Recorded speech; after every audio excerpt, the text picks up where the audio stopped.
Alright, here we are. You know, I really had not intended on doing a sequel to my Colin Kaepernick video of about a week or so ago. I thought maybe I would get everything I had to say out then, and I could move forward.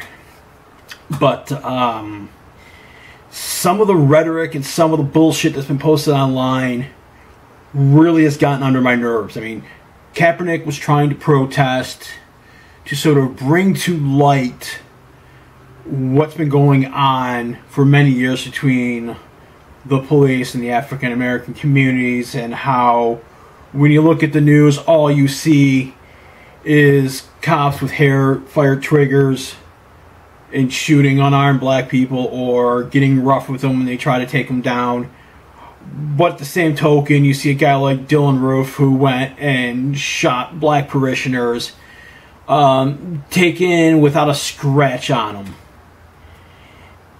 And I'm reading the post that some of these people are putting online, and the notion that the news media has been putting out there that all of a sudden Kaepernick's whole protest is against the troops somehow. By not standing for the anthem, he's disrespecting the troops. And the American public, especially a lot of the conservatives out there, have this Pavlovian response by going, oh, that's right, you don't stand for the anthem, you're against the troops, and just buying into that bullshit. You can sit down for the anthem, or you can choose not to choose the flag. You're not insulting the troops. That is his right to protest, and that's how he's protesting. Okay, that should be clear to even a 3-year-old. Or maybe there's just something under the lines there that people don't want to accept the truth of that, and I'm not going to get into that in this video. That's not the point of this video. But seriously, I don't see why people, like I said, a Pavlovian response and are letting the media I'm not even going to go there. You know, I'm going to kill that thought right there. But, you know, and all this talk, oh, sit down, or you're an athlete, you're not oppressed. You know, it wasn't until about 40 years ago where Curt Flood took on the Major League Baseball's reserve clause that basically said players were property. You know, it was 30 years ago that the city of Boston was still fighting to segregate buses. Okay, 30 years ago. Or maybe even a little bit later than that, maybe about 45 years ago. You know, when we thought we had the whole civil rights thing, you know, that question solved. You know, and to me, Kaepernick is not being insulting to the troops at all in his protest. If you go online, you can Google the term "troops support Kaepernick" or something along those lines, and you'll see that a lot of our U.S. servicemen and women actually say, hey, we're over here fighting so he can say that. There's a video I subscribed to on YouTube, Dollamore, and I had never heard of Tommy Lahren before, and after that 9 minutes, I'm kind of embarrassed that I have heard of this freaking twat waffle, this Fox News generic-looking bimbo, if you want to use that term. She had such an idiotic take on Kaepernick and his whole protest, and sarcastically calling him bud or buddy throughout her whole diatribe. I mean, she referred to Kaepernick's words as verbal diarrhea. Well, she spouted out enough diarrhea to freaking drown somebody. You know, and then she also throws an insult at, you know, oh, maybe you should blame Obama because he didn't wave a magic wand and take care of all this. And to everybody that's even had that thought, okay, why don't you stop and look that we had 43 presidents who were all white. Barack Obama's the first African-American president. We had 15 presidents who basically did jack shit about slavery. Okay, think about all of our forefathers. When they wrote about men being free, they didn't look at the African community as being equal. They didn't care if they weren't free. Okay, that's just a fact. And, you know, I watched this take of hers, and I was just like, wow, I can't believe we manufacture people that are that full of hate or people that are that ignorant in this country.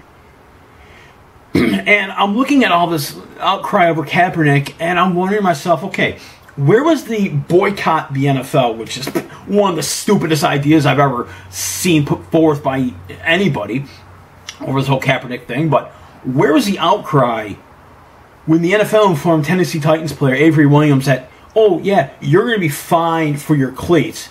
Now, in case you haven't heard the story, he wore cleats during the game that said never forget, and actually had 9/11 with the Twin Towers sitting in for the number, 11.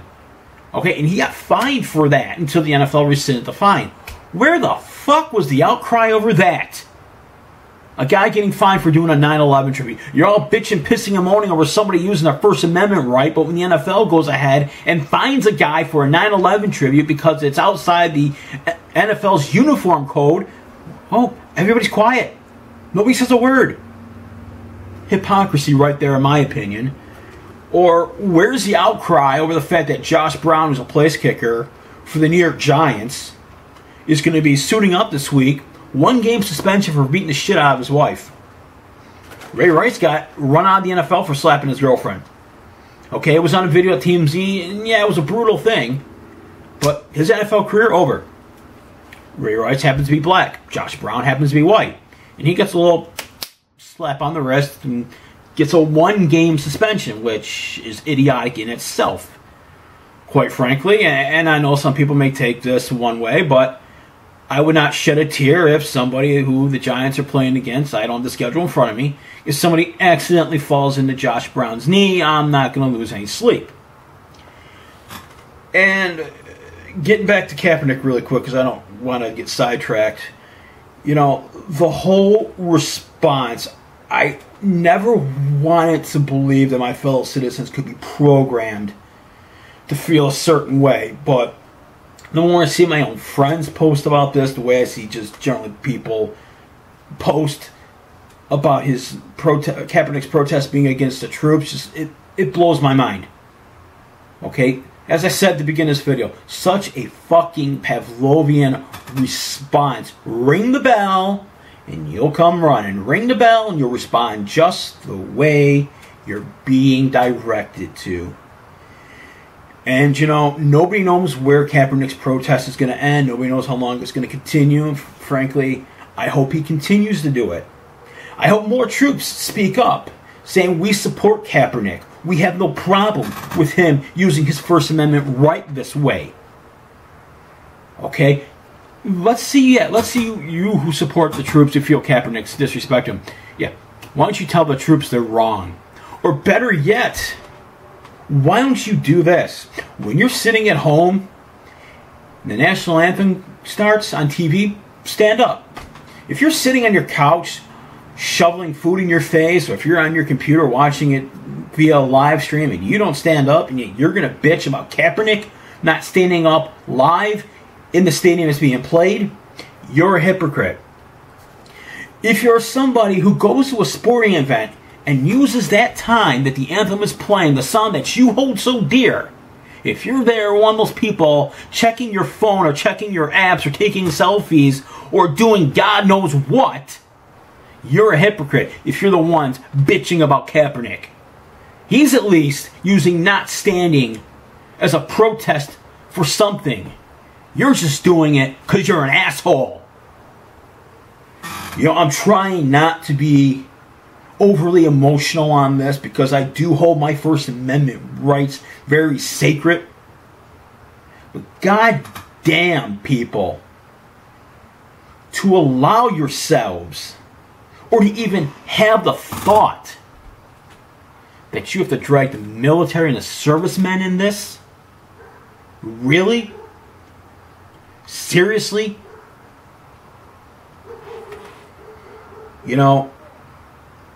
What the hell happened to us as a nation? It used to be somebody made a protest, and instead of turning on each other or allowing ourselves to be played as pawns, we got off our asses, looked at the wrong, and tried to right it. Are we so lost in our own little lives that we can't be bothered anymore to help snuff out an injustice? What is going on with these future generations? All generations. Have we lost the moxie to make change in this country? Or are we just happy to sit here and just bitch and look like we're doing something? So, before you go and do another post about how Colin Kaepernick doesn't have the rights and he's disrespecting the troops, he's slapping them in the face, why don't you look at yourself in the mirror? Why don't you look at yourself in the mirror and ask, well, why haven't I written my congressman or my representative to make sure that cuts to the VA never happen? Tell you what, if I was running for president, you know what one of my first things would be? I would try to get a law passed that would make it illegal for the VA to get any benefits cut. Why don't you go, guys, ask your representatives that? Why the VA has to be the first casualty when it comes to budget cuts? Why don't you go ask why there's so many vets, people who served this country, homeless, before you go thinking that Kaepernick is the one disrespecting the troops? We're the ones doing it. We're the ones doing it when we shun them. We're the ones that are doing it when we're making sure they're not getting medical care. We're the ones that are doing it when we let the vets who are homeless sleep in the streets. We're the ones doing it. That's a fact. Colin Kaepernick is using his First Amendment right to protest to bring light to an injustice. He's not disrespecting the troops. I have family and I have friends who have served, and I have an uncle who's had to go through red tape just to get medical care through the VA because of benefit cuts. You want to know who's disrespecting them? Look in the mirror. You want to know who's disrespecting them? Look at your state representatives who don't do a damn thing when it comes time to cut the fat from someplace, and they decide to choose the VA hospitals. Colin Kaepernick never did a damn thing to disrespect the troops. We did that all on our own. You chew on that fact for a while.